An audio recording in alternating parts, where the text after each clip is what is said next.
Before we start, tell me where you're listening from in the comments. Maybe you're someone who's right on the edge of failure right now. Maybe you feel inadequate because things are going wrong. Maybe you think successful people never fail, that they're always in control. Maybe you've never woken up at 3 a.m. crying because everything you're trying to build seems to be falling apart. This conversation is for you. I'm going to tell you a truth that no one wants to hear. I'm Elon Musk, and I've failed far more than most of you think. Tesla nearly went bankrupt 3 times. We had 3 rockets explode in a row at SpaceX. I got fired from my own company at PayPal, and each time, it felt like the successes you see in the media would never happen. But here's what I want to tell you. Those failures didn't destroy me. They reshaped me. And if you're in the middle of failure right now, maybe it's time to understand that this isn't the end of the world, but the beginning of your rebirth. After listening to this conversation, you'll see failure differently. Not as something to avoid, but as a teacher to embrace. Because here's the truth. If you've never failed, you're not taking big enough risks. First major failure, the PayPal coup, the bitter lesson of betrayal. The story begins in 2000. I had founded X.com. We were merging with PayPal. I saw myself as a visionary, shaping the future of digital financial services. This was completely wrong. I'd gone to Australia with Justine for what was supposed to be a quick business trip and a delayed honeymoon. X.com was growing explosively. We were processing millions in transactions. The PayPal merger was supposed to create something unprecedented, a complete digital financial system. But while I was gone, the board met without me. Peter Thiel, Max Levchin, the other PayPal founders, even some people from my own team, they orchestrated a coup. When I returned to San Francisco, the call I received changed everything. I was no longer CEO. They had literally voted me out while I was on the other side of the planet. I remember sitting in my car outside the Palo Alto office, staring at a building that contained everything I had created since coming to America. All my engineers, all my code, my vision for transforming financial services was in there. And going inside would feel awkward. What hit me in that moment wasn't professional disappointment. I could have handled that. It wasn't even the financial blow, though losing control of the company was devastating.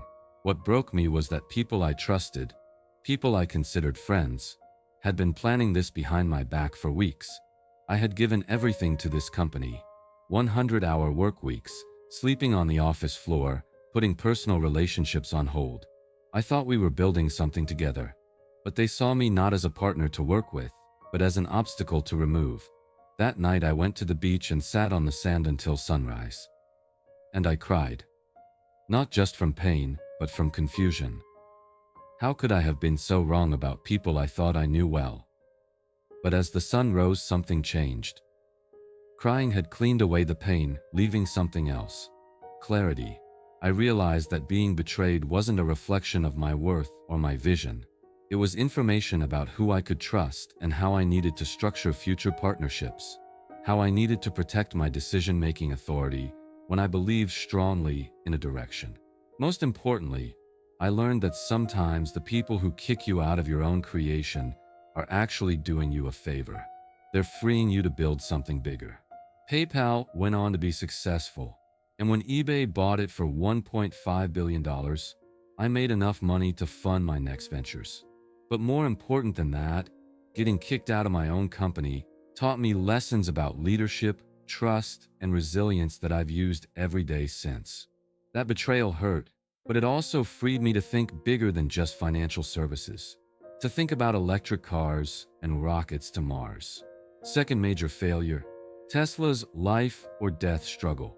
Fast forward to 2008. Tesla was just 6 weeks from bankruptcy. I had spent my entire PayPal fortune, $180 million, and everything was about to end. Let me paint a picture of how bad Tesla's situation was.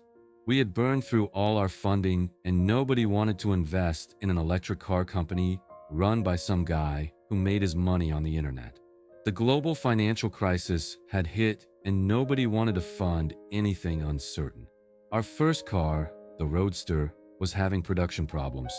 We were delivering them months late, and when we did deliver them, They had issues. Transmission problems, battery problems, software glitches. Every delivery felt like an apology. Our factory in Fremont was basically empty. We had to lay off most of our staff. The media was having a field day, calling Tesla a rich man's toy company and me a serial entrepreneur who had finally learned he bit off more than he could chew. Meanwhile, at SpaceX we were experiencing our third consecutive launch failure. Falcon 1, which we thought would be our proof of concept, a relatively simple rocket that would show we could build reliable launch vehicles, kept exploding. On the first failure, you tell yourself, this is a learning experience. On the second failure, you start questioning your approach. On the third failure, investors start looking for exits, and the media starts writing your obituary. I was sitting in the SpaceX office at 11 p.m., looking at the latest failure report. Falcon 1's third launch had failed again. The rocket had gone further than before. But further doesn't get you to orbit. Further doesn't win contracts. Further doesn't keep the lights on. The financial numbers were brutal. I had enough personal money left for maybe one more launch attempt. If that failed, SpaceX was dead. And without SpaceX contracts, Tesla couldn't establish credibility either, and it would die too. But the numbers weren't even the worst part. The worst part was the doubt. All those brilliant people who had left Boeing and Lockheed NASA, working 80-hour weeks for below-market salaries because they believed in making life multiplanetary. Was I letting them down? Was I proving every critic right? Maybe I was just the guy who got lucky with PayPal and deluded myself into thinking I could revolutionize both transportation and space travel. Third major failure. SpaceX's 3 rocket explosions in a row. That night, I put my head in my hands and cried. Not from financial failure, but from existential doubt. What if they were right? What if all of this was just ego? A billionaire's midlife crisis played out on a global stage. That's when what saved me happened. Gwynne Shotwell found me there. Gwynne, who had left a successful career at Microcosm to join SpaceX when we were just a few people in a warehouse. Gwynne, who had believed in the mission from the beginning and never wavered even when everything was falling apart. She didn't say anything about the tears. She didn't try to comfort me with false optimism. She just sat down and said, "What do we try next?" That simple question changed everything. Not, "Are we going to try again?" or, "Do you think this can work?" Just, "What do we try next?" It assumed we were going to continue. It assumed failure was data, not a verdict. J.B. Straubel did the same thing at Tesla. While I was spiraling about production problems and funding issues, he was quietly working on battery improvements, motor refinements, software optimizations. He never acted like failure was permanent, just like puzzles waiting to be solved. That's when I learned something crucial about strength. It's not about never falling down. It's about who's there when you do fall down. And what's needed to get back up is getting up one more time than the crowd. Fourth launch. Everything depended on this. We had enough money for one launch attempt. Falcon 1, Flight 4. Everything depended on this. If this failed, SpaceX was dead. Tesla was already on life support. I would go from being worth hundreds of millions to being in debt because I had personally guaranteed loans for both companies. But instead of being paralyzed by this pressure, something shifted. Crying had cleared out all the fear, all the ego, all the noise.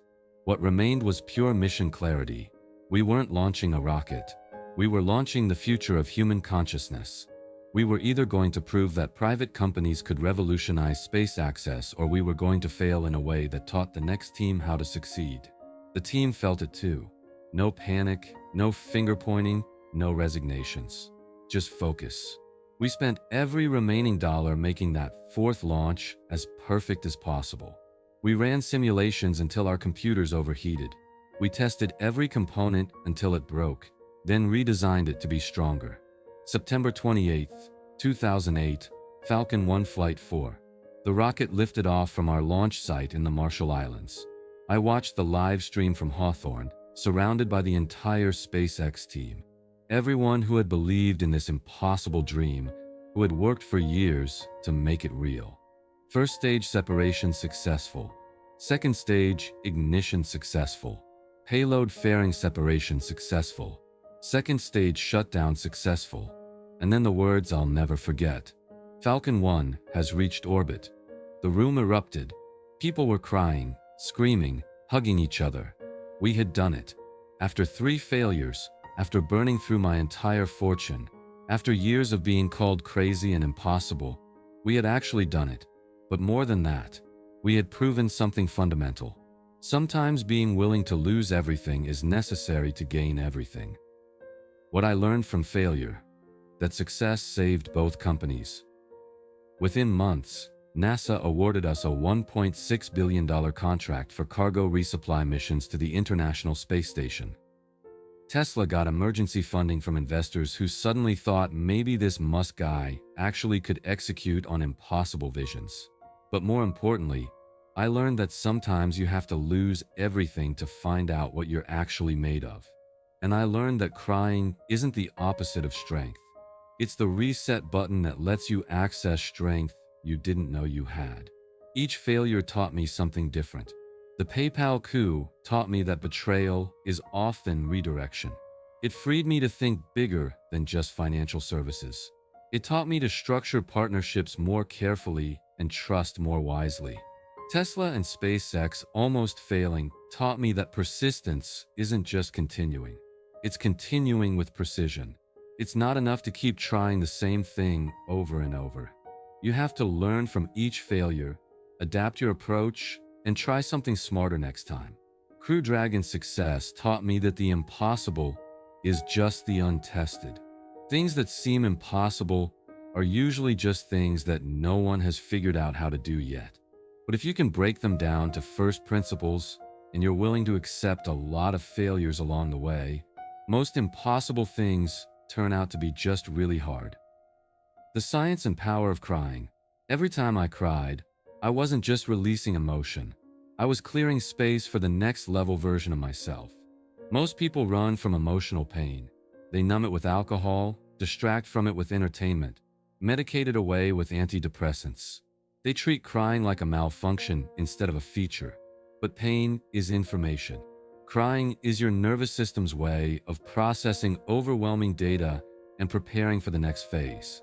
It's not a sign that something's wrong. It's a sign that something's changing. When you resist crying, when you try to push through emotional overwhelm without processing it, you don't get stronger. You get harder. And there's a difference. Strength is flexible. It bends without breaking. It adapts to new circumstances while maintaining core principles. Hardness is brittle. It seems tough until it encounters something it can't handle, then it shatters completely. Let me share something from a scientific perspective about crying that most people don't know. When you cry, your body releases endorphins, prolactin, and enkephalins, natural chemicals that actually help you process stress and trauma. Dr. William Fry, who has studied crying for decades, found that emotional tears contain stress hormones and toxins that your body is literally purging.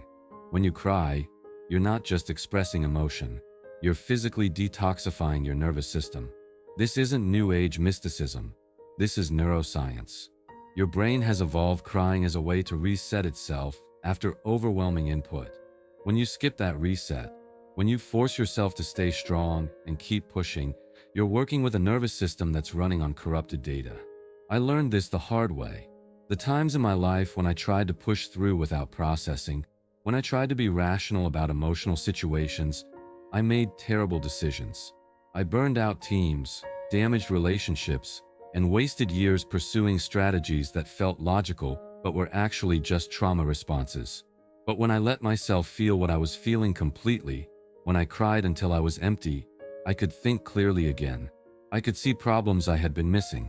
I could make decisions based on reality instead of fear. The hidden cost of emotional suppression. Here's something they don't teach you in business school. Suppressing emotions doesn't make them go away. It just makes them go underground, where they influence your decisions in ways you can't see.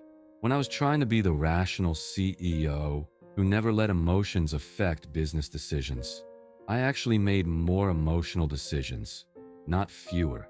I just wasn't conscious of them. I would hire people because they reminded me of successful people I knew. not because they were the best fit for the role. I would avoid difficult conversations because they made me uncomfortable, not because they weren't necessary. I would pursue strategies that felt safe instead of strategies that were right. The irony is that by trying to keep emotions out of business, I was letting unconscious emotions run the business.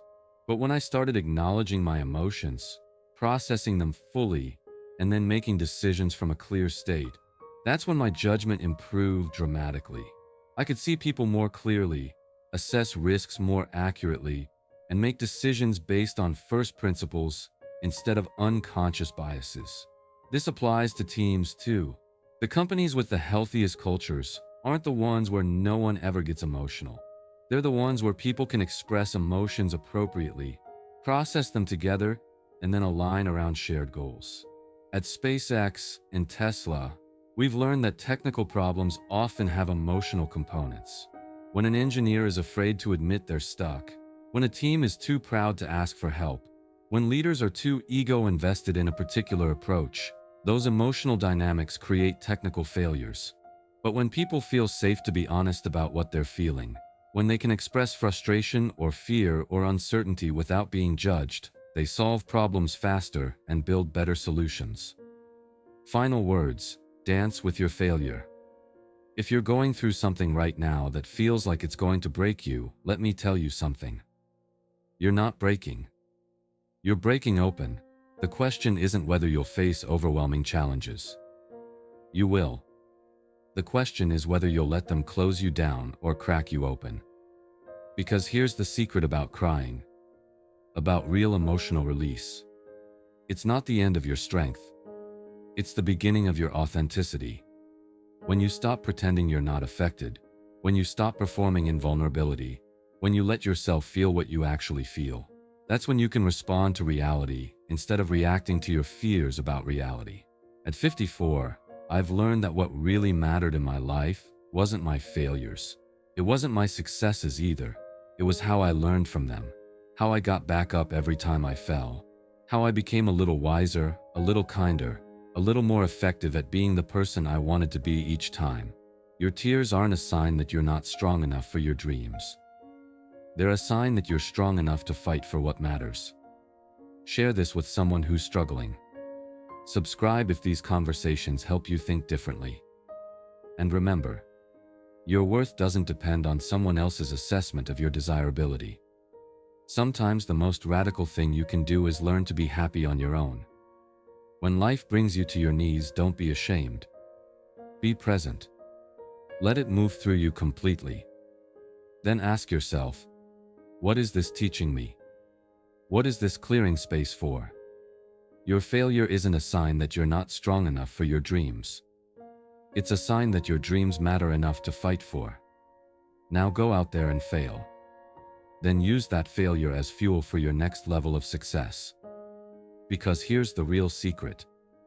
The greatest successes are born from the greatest failures. But only if you learn to see them as teachers.